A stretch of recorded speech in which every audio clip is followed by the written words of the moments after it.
welcome back to the Be Great Podcast, episode 59. On today's episode, going to be a little bit of a shorter episode here. I have been sick for almost a week, but today's really the first day I have kind of felt back to normal. So I'm excited to just kind of get through this episode and get this episode out. But obviously, because I was sick, I wasn't really able to think about what I wanted to talk about today.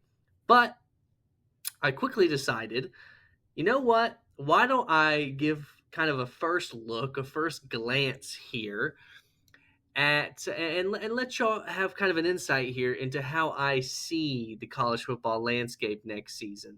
And the way I'm going to do that is, and I've been seeing it a lot over Twitter, a lot of bad ones. But what I'm going to do is a post-spring top 10. Now, a lot of people do their post-spring top 25. I'm not doing a post-spring top 25. We care about the top 10 here, okay? The top 10. So that's what I'm going to be doing, all right? Now, little rule of thumb here. I think I talked about this when I did a preseason top 10 last season before the season started. One of my episodes, I think I did that. That sounds like something I would do. I think I said I should have said, if I didn't, then whatever. But unless something drastic happens or drastic changes happen to a team, I am going to have the team who just won a national championship last year at 1. Now, I don't think I had Michigan at 1. I know I didn't have Michigan at 1 last year. But again, there were drastic changes. Everyone knew in their right mind Michigan was not going to be the number 1 team. Okay, like, I'm not going to purposefully insult my own intelligence by doing that. Lost their head coach, lost a lot of players, right? But Ohio State will be at 1 in this top 10, okay? Because I always feel like that's how it should be, even when my team wins, when Georgia wins. So I'm going to be fair, and Ohio State is going to be at 1. Now, we're going to start from 10, but I just went ahead and told you that, and we'll get to Ohio State when we get there. But obviously, we're going to start at 10, go to 1. This wasn't as hard for me to come up with as possible. My process is I start with the top 5, and I think, okay, who has the potential to be in this top 5? Okay, and I usually have about 6 or 7 teams. I narrow it down, and then you have the leftovers, and I kind of think, okay, here are the 5 that deserve to be these final 5, and really that 10 spot is the hard one because there's a bunch of teams that have the potential to be in that 10 spot. And I also look at a lot of other people's post-spring top 10s, just in case, because I don't want to forget about a team. I don't want to do this, and then I look at someone's post, and I look at it, and I'm like, oh my gosh, I can't believe I forgot about that team. Because I'm not gonna lie, I almost forgot about Clemson. I almost did. It's a really good thing that didn't happen. But we're gonna start at 10. So there were a lot of options here. I went with Miami in the 10 spot. As far as my thought process, there were a lot of options.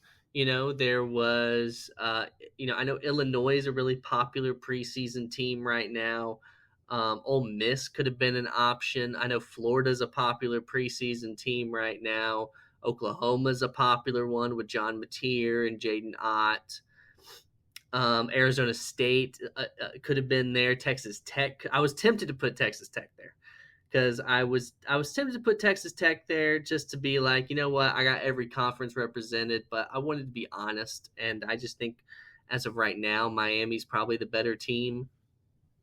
Who else could have been an option there? Texas A&M could have been an option, absolutely. But I went with Miami. Carson Beck, at the end of the day, I defended Carson Beck a lot last season. He did have his struggles, but he, at the end of the day, has the potential to be a really good quarterback. We're going to have to see how he looks after coming back from the injury. I think he's starting to throw right now again. But Miami also lost a few pieces. They lost Xavier Restrepo, their you know really good receiver. They lost their tight end.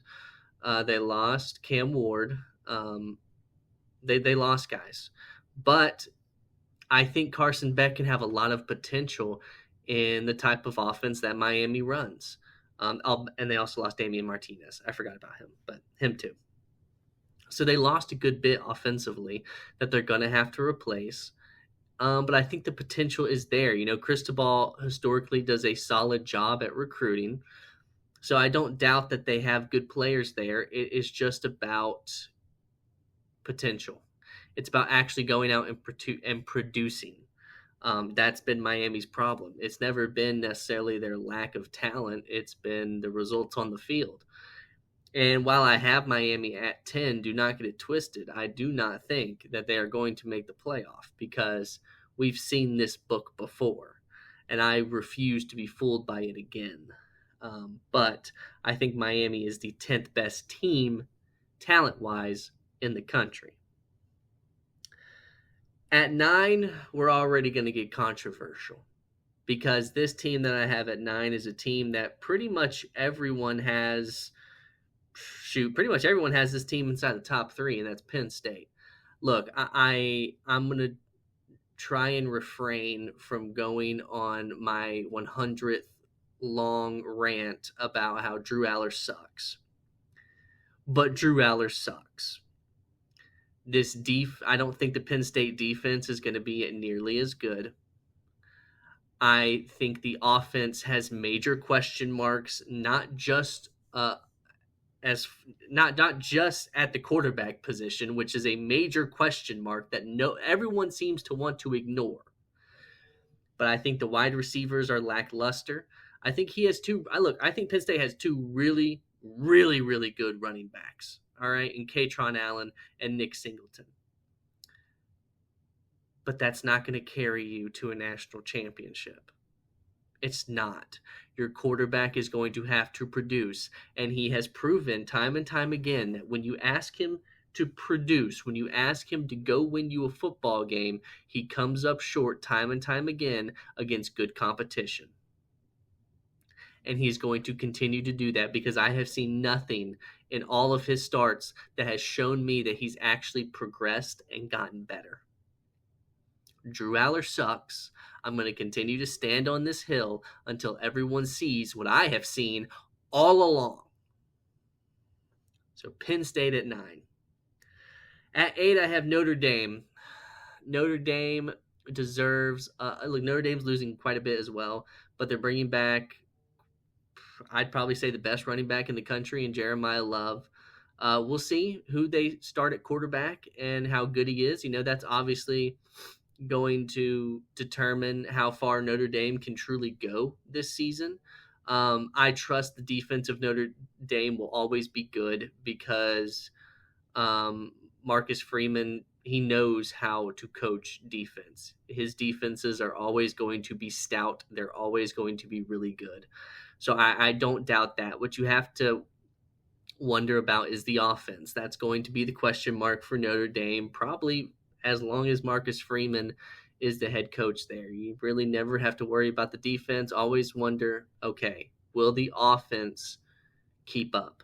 Will the offense do their job? And we'll have to just wait and see. But I think Notre Dame earned a lot of respect from me last season because they did a lot better than I expected them to, especially after that embarrassing Northern Illinois loss. And I will say, Marcus Freeman does need to try and avoid any more of these embarrassing losses. I mean, the past 2 years, we have a loss against Marshall and a loss against NIU. We need to try and cut that out.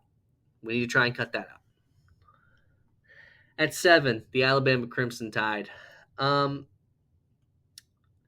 They are an interesting one because their quarterback seems like it's going to be Ty Simpson, who is largely unimpressive. They still have Ryan Williams. That offensive line is probably one of the best in the country. They have an amazing offensive line, and their defense, it needs to improve from last season. There were times where their defense was really good, but it was inconsistent. That Vanderbilt game was a rough one for that defense. But then again, their offense was kind of the same way. Alabama overall was just a really inconsistent team last year, which is why you saw them play really well against Georgia for one half, play really bad for another half, and then completely fall apart against Vanderbilt. And then they dismantled LSU, lost to Oklahoma without scoring a touchdown. I mean, it's weird. It's very inconsistent, and that could have been just from the fact that they had a really inconsistent quarterback in Jalen Milroe. So maybe if Ty Simpson can just be a game manager, be more consistent, that will do them a lot of good. That's definitely a possibility. But Alabama, no one should be afraid of this Alabama team. No one should fear this Alabama team. No one should even really be concerned about them. I'm certainly not. And I think that this year is definitely a possibility where Alabama cannot make the playoff again. I think that's definitely a possibility. And if they don't make the playoff again, you have to wonder, would they fire Kalen DeBoer? They seem like the type of people. The fan base definitely will start asking for it. I can tell you that right now, because that's the type of people that they are. But nothing about this Alabama team concerns me.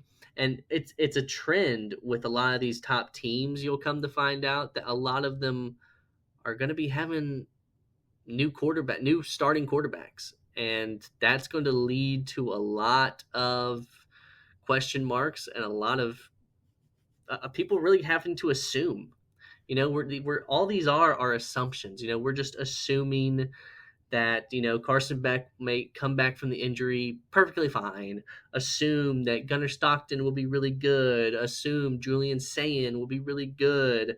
Assume everyone assumes Arch Manning is the second coming of Tom Brady. Everyone assumes that Ty Simpson will make sure to keep Alabama relevant. All this stuff, and Oregon, their quarterback Dante Moore, right? That's his name. Everyone could just assume, oh well, he can do what Dylan Gabriel and Bo Nix have done. But we'll see. A lot of question marks at the quarterback position, which can lead to a lot of parity. So we'll see. Lead to a lot of upsets as well. At 6, the Oregon Ducks. I just mentioned Dante Moore, their quarterback for next year, I would assume. They had a really good transfer portal class, as I mentioned and talked about. Mekhi Hughes, their running back. The safety out of Purdue, oh my goodness, his name is failing me. His last name's like Thieneman or something. And then, as I raved about last week, Isaiah World, the tackle from Nevada, bringing him in. He's all world, man. No pun intended. He's going to be a first-round draft pick. I fully believe that. I think he's going to be amazing. He already is amazing, to be fair. But I think Oregon's going to be a consistent contender for years to come under Dan Lanning. They recruit really well.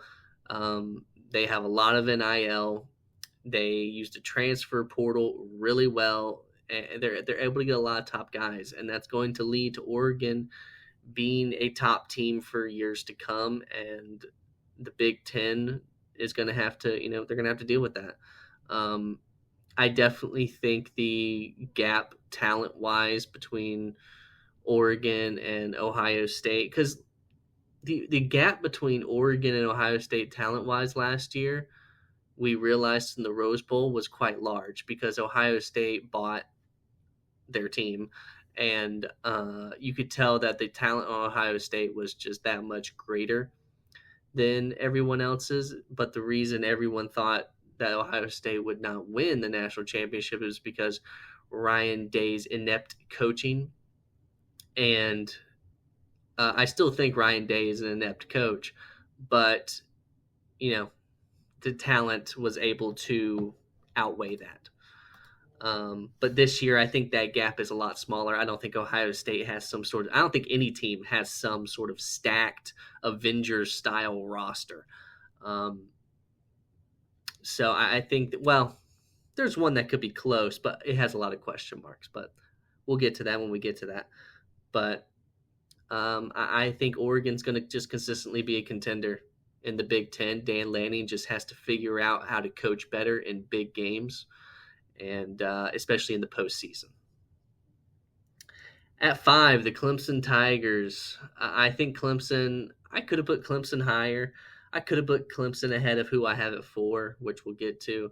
I really like this Clemson team, mainly the defense. I think this defense possibly will be the best in the country. I think the defensive line will be the best in the country. I do kind of worry about the secondary a little bit, but the real question mark is basically the entire offense. You're replacing Phil Maffa, and the offensive line, which was a struggle at points last season. It needs to get better. Cade Klubnik needs to continue to progress, which he has been doing. He played really well last year. He needs to continue to progress. My question mark, though, that I really have is I wonder, are the receivers good enough? Are the weapons around Cade good enough for Clemson to really be able to make noise come playoff time? I think Clemson will run away with the ACC. I think they'll win the ACC fairly easily.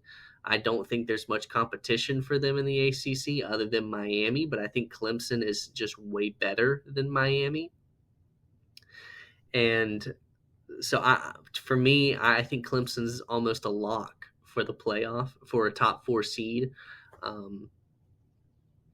And I think that defense is going to be really hard to play against.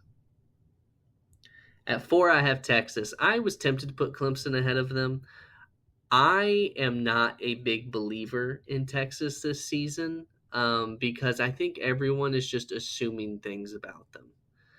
Everyone just assumes that Arch Manning is going to be really good based off of pretty much nothing. And my main concern with Texas is that, number one, Sark can't seem to get out of his own way coaching-wise. He reminds me a lot of Ryan Day. And also, they lost a lot to the draft. They lost their best offensive lineman, Kelvin Banks Jr. They lost another offensive lineman in Cameron Williams. They lost their running back, Jaden Blue. They lost 2 wide receivers in Isaiah Bond, and they lost their best wide receiver in Matthew Golden. They lost their tight end, Gunnar Helm. They lost their quarterback, obviously, Quinn Ewers, which was they were going to lose him anyways, whether it be force him to transfer or him go to the draft, which was an idiotic decision. And then defensively, they lost Jahdae Barron. They lost Barron Sorrell. They lost Alfred Collins. They lost, there was another defensive tackle I think that they lost. I'm forgetting his name, though. And I think that's everyone. I think I named everyone that they lost. But those were big pieces. Jahdae Barron was my favorite corner in the draft. He played really well in big moments for Texas last year. Barron Sorrell I always thought was underrated. And obviously losing your best receiver in Matthew Golden plus Gunnar Helm, who played really well for them last season, it's going to hurt Texas. Not to mention the 2 offensive line pieces you lost.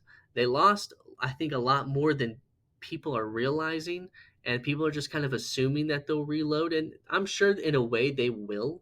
I don't suspect Texas to be bad. I have them at 4 for a reason. Okay, their defense is still going to be good. They still have a lot of talent on that side of the ball. Okay, and if Arch Manning is 75% of what people think he is, he's still a Hall of Famer. I think people act like this guy's going to be the best quarterback to ever have been born. But, and if he's even half of that, Texas will be a contender. And this top 3, I feel pretty confident in right now, is the top 3 teams. At 3, I have LSU. I've said it 1,000 times. I'll probably have to say it 1,000 more times. I am so confident in this LSU team, and I will be infuriated if Brian Kelly is not able to coach this team to a playoff. Okay? You don't have to look. I'm not asking you to win a national championship, Brian. I'm not. Okay? It's hard to win a national championship. Only one team can do it. Okay? I'm not even asking you necessarily to win the SEC because again, that's also hard to do. Okay? Like three of my top 5 teams in my post-spring top 10 are SEC teams, okay? So I'm not even asking you to win the SEC. Make the playoff. Okay? At least make the playoff. You don't even have to win necessarily a game, depending on who you play. If you play someone like Boise State, you better win, but you get my point. You cannot flame out like last year. Okay? You have had too much talent on this team. Okay, 2 years ago, you had Jaden Daniels, you had Malik Neighbors. You have had really good talent on this team that has flamed out because of your inept coaching, and more importantly, because the defense has been terrible. But through recruiting and mainly through the transfer portal, you've done a lot to help the defensive side of the ball. It's not perfect. It's not perfect. It still has some ways to go, which is why you're not at 1, and it's why I probably wouldn't predict you to win the national championship. But there have been major steps made in the right direction, which is why I have you at 3, because the talent on this roster is good enough to win a national championship. It is good enough. You just have to actually go out there and produce. You just have to actually go out there and do it. Okay? LSU as a program is too good to be this docile for this many years since your last national championship in 2019. Okay, Garrett Nussmeier is good enough. I believe Garrett Nussmeier is good enough. I had him as the number 1 quarterback coming into this year. I believe in Garrett Nussmeier. But this team is going to have to actually go out there, play defense, and produce. So we'll see. At 2, I have my Georgia Bulldogs. In a way, I did this out of spite because we've been getting disrespected in a lot of these post-spring top 10s. I saw one post-spring top 10 that had us at 11 behind Oklahoma. I saw one that had us at 8, saw one that had us at 4, which that's fine. Okay, and I try not to let these. It just infuriates me when people who pretend like they understand football want to go and put us at 11 in a post-spring top 10. Have you lost your mind? Look, what annoys me more is the reasoning, because the reasoning makes no sense. What's the reasoning that I keep hearing? Oh, well, they have a question mark at quarterback. We don't know about Gunnar Stockton. Look at the other teams I have mentioned. You know Ohio State's at 1. Oh, what? We just know Julian Sayin is the second coming of Peyton Manning. We just know that. We know Arch Manning is the next Tom Brady. Is that what you're telling me? Oh, we just know that Ty Simpson at Alabama is the next Joe Burrow or something. Oh, y'all just know that, but we can't. Gunnar Stockton at least has a start in a playoff game. And don't tell me, oh, Gunnar Stockton, he was terrible in that playoff game. He wasn't if you actually go and watch the game. There are about 10 things I could talk about that Georgia did wrong before I even think about talking about Gunnar Stockton being an issue. Gunnar played way better than I thought he would. We have to remember, I was not a Gunnar Stockton guy, okay? I had my doubts about him, but ironically, the second half of the SEC championship game and the playoff performance, even though we lost, he gained a lot of respect from me. Okay? It is hard to play quarterback when you have an offensive line that Georgia had last year that was dysfunctional and that couldn't block a soul, when you had no run game against Notre Dame, and not even to mention the fact that Arian Smith and Dylan Bell couldn't catch a cold if their life depended on it. Okay? Just for starters. Just for starters. That's just my 2 cents. Look, this Georgia team, the defense is going to be good. All right, even with the losses, even with the loss of Malachi Starks. Malachi Starks had a down year last year. There were many times where he pissed me off. I mentioned it on this podcast. But I think our quarterback room is going to be better than it's been in a while because we're bringing back all the same guys. Dalen Everett has improved every single year. The linebacker room's always going to be good because we're Georgia. And I think the defensive line, I think it could be a question mark, but I think it has the potential to get slightly better, but I think it has the potential to be slightly worse. We will see. But I think the secondary of Georgia has a lot of potential to be really good. But the offense is what I want to look at. The offense, I think, is going to be significantly better. I think the offensive line, even with many losses, is actually going to be a positive. It's called addition by subtraction. It's like the Steelers trading away George Pickens. It's addition by subtraction. The offensive line for Georgia last year, number one, was quite injured. So a lot of the guys, we were kind of having to have a makeshift offensive line of guys who didn't practice together, but now they have to play in the game together and they aren't synchronized. And it was just a huge mess. And I think we're actually going to have some more consistency on the offensive line, which will then help our run game in turn.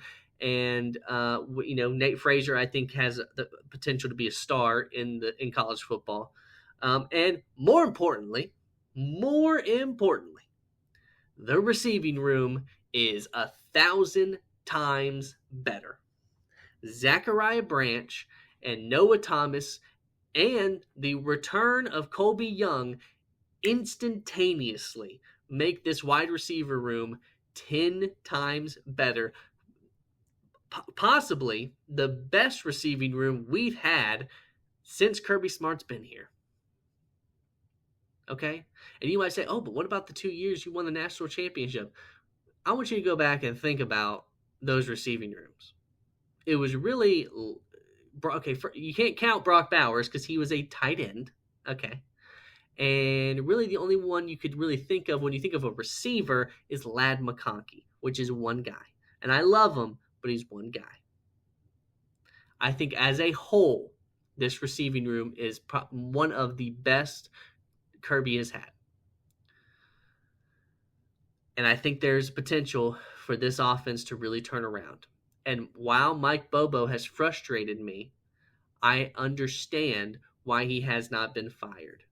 Because I think there were a lot of external things that caused the downfall of our offense last season that Mike Bobo couldn't necessarily help.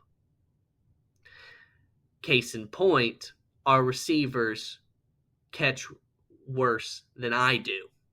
And I've never played a down of college football in my life. And at number one, Ohio State. Ohio State is still going to be good. They're still going to be a contender. That's who they are. And they will go as far as Julian Sayin can take them. Okay, now Julian Sayin is lucky enough to have the help of just a guy named Jeremiah Smith. Just for starters. Even though they've lost to Emeka Egbuka, I don't think that's that huge of a loss. I've never been super high on Emeka Egbuka personally. I think the defense does have the potential to take a bigger hit. I think defense of all the things to be concerned about with Ohio State, I think defense is the main thing I'd be concerned about. They lost a ton on that defense. Well, I was about to say on that defensive line, but on the defense in totality, they lost a lot. Now they still have Caleb Downs, which will help. But again, he's one guy. I think everything that they lost on the defensive side of the football could really hurt them, depending on just how they're coached up and how those guys, the guys they have coming to fill those positions, how they can produce, right out the gate. But again, a lot of these teams in this top 10 are going to go as far as their new quarterbacks are going to take them. We're going to find out very quickly about Julian Sayin and Arch Manning because they'll have to play against each other. I think it's week 1, right? I don't know who that game I'm pretty 50-50 on. I'm leaning towards picking Ohio State, but we'll see when the time comes. Um, and I'm not gonna lie, part of it is I just want to I kind of just want to see Arch Manning get absolutely annihilated just to hear everyone shut up for a week. But it's whatever. He could go out there and ball, and who knows? Who knows if that will happen? But I think that'll be definitely a really fun game, must watch game. But that's my post spring top 10. I don't know what I'm going to talk about next week. I'll let you know when we get there. We're getting closer and closer to, this. Well, we are technically getting closer and closer to the start of the season, but it really doesn't feel like it because it's still May. But with every week I do this podcast, I get a little happier and happier because we're getting closer and closer to the start of college football. I cannot wait for the start of college football. I hope everyone has an amazing Wednesday. And please do not forget to go out and be great.